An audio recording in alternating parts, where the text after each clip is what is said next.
ದುರ್ಬಲಗೊಳಿಸುವುದರಿಂದ ಪರಿಸ್ಥಿತಿಯು ಮತ್ತಷ್ಟು ಹದಗೆಡುತ್ತದೆ. ಆದ್ದರಿಂದ ಕರ್ನಾಟಕ ಸರ್ಕಾರವು ಸಂವಿಧಾನದತ್ತ ಹಾಗೂ ಒಕ್ಕೂಟ ತತ್ವದಡಿ ಇರುವ ಅಧಿಕಾರವನ್ನು ಬಳಸಿ ಕಟ್ಟಡ ಮತ್ತು ಇತರ ನಿರ್ಮಾಣ ಕಾರ್ಮಿಕರ ಬದುಕಿಗೆ ಮಾರಕವಾಗುವ ಈ ಕಾರ್ಮಿಕ ಸಂಹಿತೆಗಳನ್ನು ಜಾರಿಗೊಳಿಸಬಾರದೆಂದು ವಿನಯಪೂರ್ವಕವಾಗಿ ಆಗ್ರಹಿಸಿ ತಮ್ಮ ಮೂಲಕ ಈ ಮನವಿಯನ್ನು ಸಲ್ಲಿಸುತ್ತಿದ್ದೇವೆ.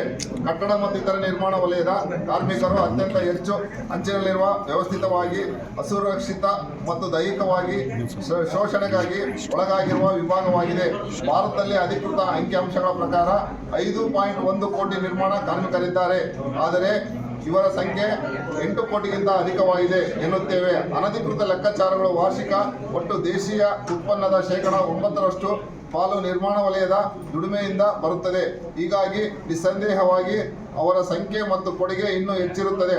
1996ರ ಕಟ್ಟಡ ಕಾರ್ಮಿಕರ ಉದ್ಯೋಗ ಮತ್ತು ಸೇವಾ ಷರತ್ತುಗಳನ್ನು ಕಟ್ಟಡ ಮತ್ತು ಇತರೆ ನಿರ್ಮಾಣ ಕಾರ್ಮಿಕರ ಉದ್ಯೋಗ ನಿಯಂತ್ರಣ ಮತ್ತು ಸೇವಾ ಷರತ್ತುಗಳ ಕಾಯ್ದೆ ಮೂಲಕ ನಿಯಂತ್ರಿಸಲಾಗುತ್ತಿತ್ತು. ಪ್ರಸ್ತುತ ಕೇಂದ್ರ ಸರ್ಕಾರವು 4 ಕಾರ್ಮಿಕ ವಿರೋಧಿ ಕಾರ್ಮಿಕ ಸಂಹಿತೆಗಳನ್ನು ಅಂದ್ರೆ ಈಗ ಕಾರ್ಮಿಕ ಕಲ್ಯಾಣ ನಿಧಿನ ಶಾಲೆಗಳು ಶಾಲೆಗಳು ಇದು ಮಾಡ್ತಾರೆ. ಮೀಡಿಯಾದವ್ರು ಕೂಡ ಅದಾರೆ, ಸ್ವಲ್ಪ ಓದಿ ಹೇಳಿ ಅಂತ. ನಿಮ್ಗೆ ಎಲ್ಲ ಹೇಳ್ಕೊಂಡ್ ಬಂದಿರ್ತೀವಿ. ಇಲ್ಲ ಹೇಳಿಲ್ಲ ಸರ್, ಯಾರಿಗೆ ಹೇಳಿಲ್ಲ. ಅಲ್ಲ ಈಗ ಏನಾಗ್ಬೇಕು ಹೇಳಿ ಅಲ್ಲ ಸರ್, ಇದು ನೋಡಿ ಹೇಳಿ ಸರ್, ಮೇನ್ ಪಾಯಿಂಟ್ಸ್ ಹೇಳ್ಬಿಡು. ಅಲ್ಲ ಇಂಪಾರ್ಟೆಂಟ್ ಪಾಯಿಂಟ್ಸ್ ಹೇಳಿ. ಅಲ್ಲ ಸರ್, ಸ್ವಲ್ಪ ಹೇಳಿ. ನಾವು ಎಷ್ಟು ಕಷ್ಟ ಬಿದ್ದೀವಿ, ಇಡೀ ರಾಜ್ಯದಾಗ ಕೊಡ್ತೀವಿ ಸರ್. ಫಸ್ಟ್ ನಿಮಗೆ ಸ್ಟಾರ್ಟ್. ಕಲ್ಯಾಣ ಮಂಡಳಿ ಹಾಗೂ ಕಲ್ಯಾಣ ಸೌಲಭ್ಯಗಳ ಮೇಲೆ ಪರಿಣಾಮ. ಇದುವರೆಗೆ BOCW ಕಾಯ್ದೆ ಮತ್ತು SS ಸಂಹಿತೆ ಎರಡು ರಾಜ್ಯ ಮಟ್ಟದಲ್ಲಿ ಕೆಲವು ಕಾರ್ಯಗಳನ್ನು ಹೊಂದಿರುವ ಕಲ್ಯಾಣ ಮಂಡಳಿ ರಚನೆಯನ್ನು ಪರಿಗಣಿಸುತ್ತದೆ.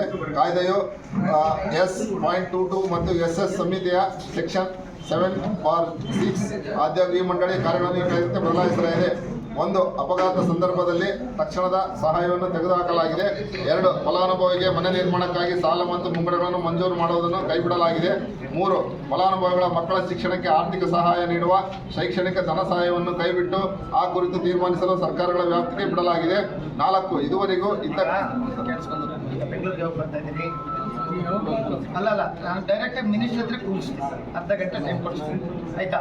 ಅಲ್ಲೇ ವಿಧಾನಸೌಧಲ್ಲೇ ನೆನೆ ಬೇರೆ ತಾಲೂಕು ಬೇರೆ ಜಿಲ್ಲೆದು ನನಗೆ ಗೊತ್ತಿಲ್ಲ ಆಯ್ತಾ. ನಿಮ್ಮನ್ನು ನೇರವಾಗಿ ಸನ್ಮಾನ್ಯ ಮಂತ್ರಿಗಳ ಕೂರಿಸ್ತೀನಿ ಆಯ್ತಾ. ಏನೇನಿತ್ತು ನಾನು ಮಧ್ಯದಲ್ಲಿ ನೇರಕ್ಕೆ ನಾನು ಒಂದು ಲೆಟರ್ ಇದರಲ್ಲೇ ರೆಡಿ ಮಾಡ್ಕೊಡ್ತೀನಿ ಆಯ್ತಾ. ಮತ್ತೆ ಇನ್ನೊಂದು ನಿಮಗೆ ಗೊತ್ತಿರಲಿ ಅಂತ ಆಯ್ತಾ. ಈಗ ಅಂದರೆ ಈಗ ಪ್ಯೂರ್ಲಿ ನಿಮ್ಮ ಕಾರ್ಮಿಕ ಮಂಡಳಿಯಿಂದ ಇರೋದನ್ನ ಈಗ ಶ್ರಮಿಕ ಶಾಲೆ ಮಾಡ್ತಾ ಇರೋದು ಮತ್ತೆ GPS ಮಾಡ್ತಾ ಇರೋದು.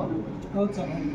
ಈಗ ಮತ್ತೆ ಆ ಮಕ್ಕಳಿಗೆ ಆಯ್ತಾ ಈಗ ಏನಾಗ್ತದೆ ಅಂದರೆ ಜಸ್ಟ್ ನಿಮ್ಗೆ ಹೇಳ್ತೀನಿ. ಈಗ ಶಾಲೆಗಳು ಮಾಡೋದು ಈಗ ಬೆಂಗಳೂರಿಗೆ ಕಟ್ಟಡ ಕೆಲಸಕ್ಕೆ ಹೋಗೋದು ಎಲ್ಲಿ ನೋಡಿದ್ರು ಬೆಂಗಳೂರು ತುಂಬ ರಾಯಚೂರು ಡಿಸ್ಟಿಕ್ಕರು, ನಮ್ಮ ಬಳ್ಳಾರಿ ಡಿಸ್ಟಿಕ್ಕರು, ವಿಜಯನಗರ ಡಿಸ್ಟಿಕ್ಕರು, ಯಾದಗಿರಿ ಡಿಸ್ಟಿಕ್ಕರು ಎಲ್ಲ ಇರ್ತಾರೆ.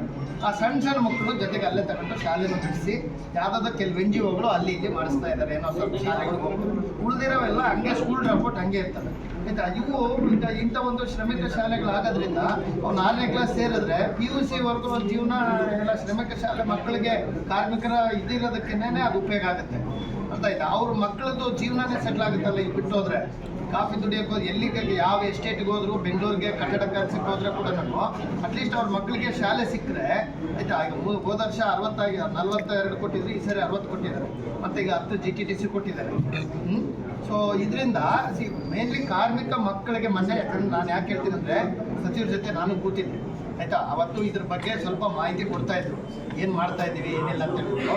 ಬೇಕಿದ್ರೆ ನಾನು ಸೋಮವಾರದಿಂದ ಶುಕ್ರವಾರದವರೆಗೂ ಅಧಿವೇಶನ ಇದೆ ಆಯಿತಾ. ಅಟ್ಲೀಸ್ಟ್ ನೀವು ಯಾರು 3-4 ಜನ ಬಂದರೆ ನಾನು ಅಪಾಯಿಂಟ್ಮೆಂಟ್ ಕೊಡಿಸ್ತೀನಿ. ಒಂದು ಸ್ವಲ್ಪ ಒಂದು ಇಂಪಾರ್ಟೆಂಟ್ ಬುಲೆಟ್ ಪಾಯಿಂಟ್ಸ್ ಮಾಡ್ಕೊಂಡು ಬರ್ರಿ, ಅಲ್ಲೇ ಕೂತ್ಕೊಂಡು ನೇರವಾಗಿ ಎಲ್ಲರಿಗೂ ಚರ್ಚೆ ಮಾಡ್ತೀವಿ. ಎಣಿಸಿದೆ ಬನ್ನಿ, ದಯವಿಟ್ಟು ಬನ್ನಿ ಆಯ್ತಾ. ಇಡೀ ಕರ್ನಾಟಕ ರಾಜ್ಯದಾಗ ಶಾಸಕರು ಕೊಡ್ತಾರೆ ಸರ್. ನೋಡಪ್ಪ, ಮೊನ್ನೆ ಕೋಳಿಯಿಂದ ಯಾವುದೋ ಹೇಳಿದ್ರು, ಅದನ್ನೂ ಲೆಟರ್ ಮಾಡಿ ಮುಖ್ಯಮಂತ್ರಿಗಳು ತಲುಪಿಸಿದ್ದೀವಿ ಆಯ್ತಾ. ಮತ್ತೆ ರೇಷ್ಮೆದೇನೋ ಹೇಳಿದ್ರು, ಏನೇನು ಕೊಟ್ಟಿದ್ದಾರೆ ಎಲ್ಲನೂ ಲೆಟರ್ ಮಾಡಿ ಆಗಲೇ